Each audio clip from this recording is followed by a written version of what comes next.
Pedro fue un ilustre prehistoriador europeo y, como él decía, antes de ser europeo era obviamente catalán, como buen separatista catalán. Don Pedro fue rector de la Universidad de Barcelona. Cuando empieza la guerra, pues eventualmente tiene que salir de España. Llega a Inglaterra. Él decía que tuvo que salir de Inglaterra porque no podía aguantar la comida inglesa, lo cual era posible. Don Pedro era buenísimo para comer.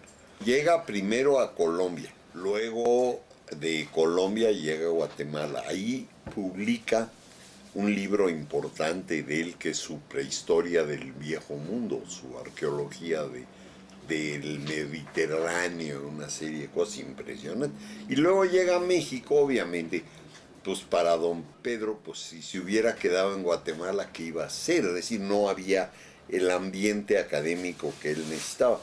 Llega a México, donde ya teníamos pues una arqueología de veras, y gente como Comas lo invita a llegar a la universidad y se llega y le dan la clase de su cátedra y era un viejo precioso. Digo, había sido de las grandes figuras en Europa, ¿no? Y el saber que la Escuela Nacional de Antropología e Historia tuviese entre sus profesores a él, a Juan Comas, o sea, a José Luis Lorenzo, a estos refugiados, más aparte Paul Kirchhoff, ¿no? También refugiado, más Bárbaro Dahlgren, Johanna Folhaber, y además los mexicanos fuertes como Román Piñachán, etcétera, pues daba un contexto muy particular a la ENA, era un centro internacional de formación de antropólogos, ¿no? Cuando entré a la escuela de antropología, pues era todo un figurón. O sea, un ser como él que era el típico sabio. Saber todo lo que sabía don Pedro, yo creo que nadie de nuestras generaciones, bueno, ni remotamente, pero tampoco de las generaciones anteriores. Él daba la clase de Viejo Mundo 1, Viejo Mundo 2, nos daba prehistoria, y era fabuloso escucharlo. Él trabajaba más bien en el bronce, metales, era todo España que conocía de todo lo que es España, los celtas también lo manejó muchísimo, es uno de sus libros, ahí se llama Paleontología de Península Ibérica, celtas, iberos, no sé qué más, y se hizo una compilación de todos los artículos que hizo y pues tiene como 1000 hojas sobre ese tema nada más. Trabajó mucho, por ejemplo, también sobre los vascos, el problema de los vascos, para entenderlo, que no los vascos en sí. Decían, ¿no?, que la lengua vasca pues hay que buscar sus orígenes en el Mesolítico, no es indoeuropea, ni entonces se entendería mucho de separación. Digo, su obra es muy amplia, pero siempre enfocada. Y sin embargo, trabajó algo de la India, algo de China. La arqueología mexicana estaba metida en México. Esta definición hasta los 30 de que México era el Valle de México, Oaxaca y puede que la parte de Yucatán. Ese es el problema. Y al mismo tiempo empiezan a llegar gente un poquito distinta. Uno de ellos era don Pedro. Y es el que empieza a hablar sobre prehistoria europea. Y es muy importante porque los arqueólogos necesitan saber esa prehistoria. Cuando llega a México, nos enseña la arqueología de veras. Lo que teníamos antes pues era la arqueología mexicana, que era muy bonita y muy interesante, pero no era la prehistoria del mundo, que es lo que generó el progreso de la arqueología. Lo que él nos transmitía de estos estudios del vaso campaniforme y demás, ¿no? Que pues como que les planteaba preguntas de cómo fue esta distribución. Nosotros a veces hacíamos caricaturas de que imaginábamos los vasitos campaniformes con patitas, ¿no? Porque en toda esta historia de ese tipo de arqueología no se hablaba de la gente, de los movimientos demográficos. se hablaba de los vasos campaniformes y cómo se movían por Europa, porque así se veía la arqueología europea. Eso es toda una tradición cerámica del Neolítico que viene empezaba precisamente con sus mapas y las distintas formas de los vasos campaniformes y a darte todos los puntos de origen de todos los movimientos de poblamiento de Europa, ¿no? Entonces se remontaba a Rusia, a las estepas, luego caminaba hacia abajo.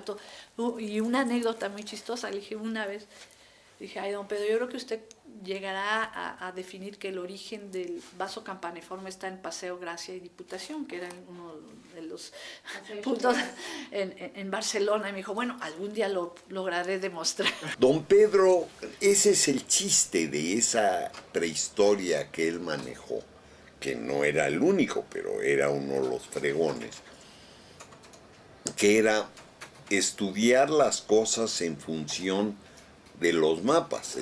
No se le olvide que esta es la arqueología de los 30, que empieza a definir la cultura como la reacción al medio ambiente.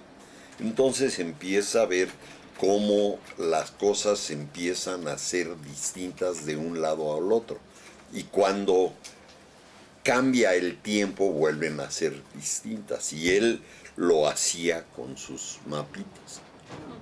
Y los mapas que me enseñaba, y habían por tachaduras, y pegaba y parchaba, ¿no? Es un mapa que se va construyendo conforme pasa el tiempo y su forma de pensar, ¿no? Que cambia, se va construyendo, reconstruyendo, creando y recreando sus mapas. Es como el mundo de conocimientos plasmado en esos pedacitos, ¿no? Él, como un gran prehistoriador, estaba agarrado de los mapas. Y entonces colgaba por todos lados sus mapas y uno iba siguiendo las cosas de don Pedro. Los mapas eran horrorosos porque lo había hecho él con pinturas de escuela, ¿no? Pero era impresionante porque uno andaba en los mapas. Don Pedro era una de las pocas relaciones de la arqueología mexicana con la prehistoria del otro lado del mundo. Pero lo importante, don Pedro, era eso, era que nos abría ese mundo de cómo se interpretaba la prehistoria europea. Entonces era fundamental en la escuela el conocimiento de la prehistoria del Viejo Mundo, del Medio Oriente, porque tiene cosas muy importantes sobre Medio Oriente, nos abrió también ahí toda una serie de perspectivas, todo lo que tiene que ver con el análisis del arte rupestre, él hizo trabajos muy importantes. O sea, él se mantuvo haciendo trabajo, no de arqueología mexicana en concreto, no excavó, pero sí fue el gran maestro de todos nosotros. O sea, una vertiente que necesitaba la arqueología mexicana, ¿no? Sí. No es mucho el trabajo de campo, pero el chiste de don Pedro es que teníamos manera de hablar y preguntar sobre arqueología europea. Y pues esta es la arqueología que estábamos intentando. Y otro punto fundamental que habría que mencionar a don Pedro es todo lo que se refiere al poblamiento de América, que él también aportó mucha información y que estaba continuamente trabajando. Nos dio un marco histórico, arqueológico, a la arqueología mexicana, que no era solo de... Y por eso su libro ganó el premio, el primer premio que dé Lina de arqueología, lo ganó de la prehistoria de Europa. Fue de los fundadores del Colmex, obviamente, y luego, él, junto con Juan Comas, el fundador del Instituto de Investigaciones Antropológicas. Don Pedro, como espléndido arqueólogo, podía ver desde lejos una serie de cosas y comentar sobre ellas y nos ayudaba.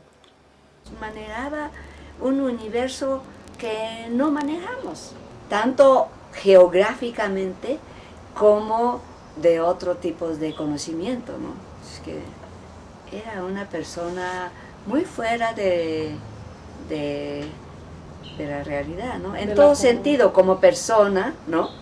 Como su ser y como su ser arqueólogo, ¿no? Su prestigio era tal como investigador que pues representó a México en UNESCO, la Universidad de México en UNESCO. Como él decía que él se sentía pues mexicano, pero él era catalán, no español, él era catalán. Era una persona muy cálida, una persona que gozaba la vida, aparte de todas las cosas que él hacía, ¿no? En el campo de arqueología. O sea, era una persona tan bondadosa, ¿no? Esa es la primera impresión que yo tuve al ver a don Pedro en la escuela de antropología. Me acuerdo que cerraba la puerta, nos daba la clase los sábados, toda la mañana del sábado, y empezaba a fumar su puro. Salíamos verdaderamente alucinados con el humo del puro de don Pedro. Lo tenía prohibidísimo, pero nosotros no decíamos nada y él sabía que podía perfectamente fumar. Sus médicos y su familia le tenían muchas reservaciones tanto a beber como a fumar y como a comer, pero él era un gran fumador, era un gran conversador, te podía hablar de cosas fantásticas, de toda la historia de la guerra civil, de los personajes de la guerra civil, podías hablar de la prehistoria, podías hablar de música, podías hablar de arte, era un ser universal. Era un personaje muy atractivo para interactuar con él porque era muy vivaz, o sea, era muy simpático, siempre con un puro en la boca, a veces con su acento catalán y con el puro en la boca no es que se entendiera mucho de lo que decía en clase. Siempre se pasaba de amable, de gentil. Y eso era en su vida natural, nacional, como fuera. Igual platicaba con uno, platicaba con todos, a todo el mundo le contaba su vida y como sabía vivir, sabía la vida. Entonces, si iba a una reunión, platicaba con todo el mundo, si tenía que tomar una copita se la tomaba. Si era un gran gourmet, comía muy bien y bebía muy bien. Y todos, entonces era así una gente muy abierta, ¿no? Tenía una biblioteca fenomenal. Y además él sabía exactamente dónde lo tenía su libro y nos prestaba los libros, pero con una generosidad increíble, ¿no? Y platicamos horas y horas, platicamos sobre la arqueología de Viejo Mundo, más bien. Una persona muy caballerosa. Gozaba realmente todo. Aunque ya su salud ya no estaba tan bien, pero bebía, comía, pero con un gozo tan increíble, ¿no? Que era como contagioso.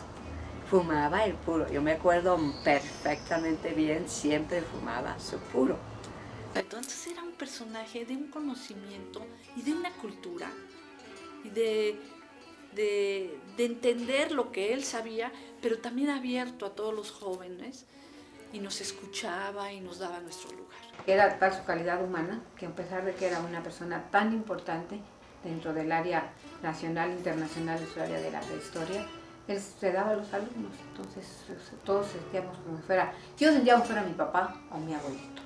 Era un personaje maravilloso en ese sentido, con una calidad humana y con una sencillez que en el momento que tú te acercabas a él se abría totalmente. Era una de las características de este bonachón que era don Pedro Bosch, muy generoso, muy atento con los estudiantes, un buen vividor de la vida, disfrutaba la vida, el fumar, el tomar, el beber, el comer, el estar con la gente, ¿no? Eso era don Pedro.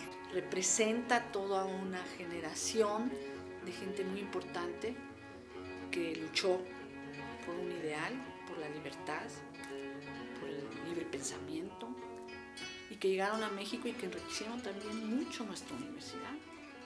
Junto con don Pedro llegaron 6 rectores de universidades españolas a México. Lo único que decía que no regresaba a España hasta que no cayera Franco, y no se hizo. gordito, un poquito encorvadito, con un puro en la boca, los ojos muy brillantes, muy pispiretos. Nosotros lo queríamos mucho, además de ser un gran maestro y un gran arqueólogo, era gente decente. Y don Pedro era precioso.